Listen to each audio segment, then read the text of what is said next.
Solar langka di beberapa daerah di Sumatera dan beberapa kali Pertalite serta Pertamina Dex hilang di peredaran di banyak SPBU. Ini mismanagement atau ada hal yang lebih besar dari hal itu, yaitu benar telah terjadi perang energi. Seperti yang kita bicarakan beberapa bulan yang lalu. Setelah perang biologi, maka dilanjut dengan perang cuaca dan dilanjut dengan perang energi. Oke, kita dianggap konspirasi ya, dianggap globalis itu tidak ada, dianggap operasi intelijen Tiongkok itu tidak ada karena konspirasi teori, dianggap CIA itu dongeng operasi-operasinya, dianggap peraturan yang menguntungkan oligarki itu kebetulan, bukan pesanan yang dibayar kepada para pembuat peraturan di Senayan dan pejabat di tingkat menteri, itu tidak ada ya. Bernegara kalau terlalu polos, tidak pernah ikut Sespim, Sesko, Lemhanas dan lain sebagainya, ditambah orang di sekelilingnya punya ilmu masa lalu, ya berat menjalankan masa depan bangsa dan negara kalau begitu. Keterlepasan dari masa lalu dengan masa kini itu bukan karena corona dengan efek lockdown dan vaksinnya saja. Perilaku berubah cepat terutama generasi milenial dan Gen Z karena digital teknologi membuat banyak hal berubah. Ini terjadi jauh sebelum tahun 2019,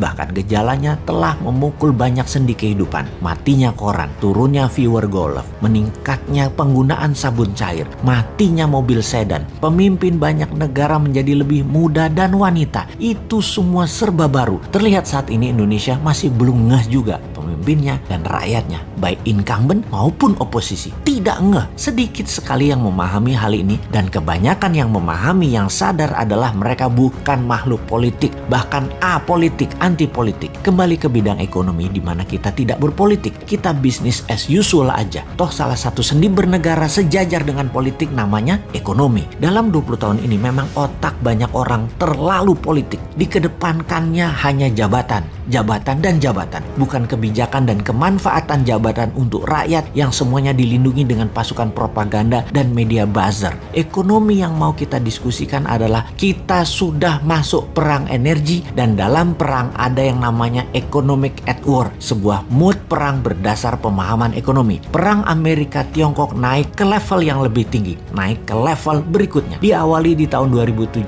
dengan trade war, kemudian saling serang dengan financial war, kemudian masuk ke biological war, dan yang terbaru perang cuaca atau climate war. Biological war belum selesai seperti analisa awal, sama seperti perang dunia pertama sekitar 4 tahunan, perang dunia kedua juga sekitar 4 tahunan puncaknya. Wabah virus ini kurang lebih 4 tahunan, bisa sampai tahun 2024, namun intensitasnya saat ini mungkin terlihat turun, tetapi kita harus terus waspada, masih bisa mutasi gelombang ketiga serta efek long covid yang belum tersolusikan. Perang energi diawali dengan dimainkannya gas oleh Rusia dan minyak dunia oleh Timur Tengah. Harga bergerak karena stok dibatasi jumlahnya. Apa yang terjadi kalau harga gas ke $60 dalam 3 bulan ke depan? Dan apa yang terjadi kalau harga minyak mentah ke $100?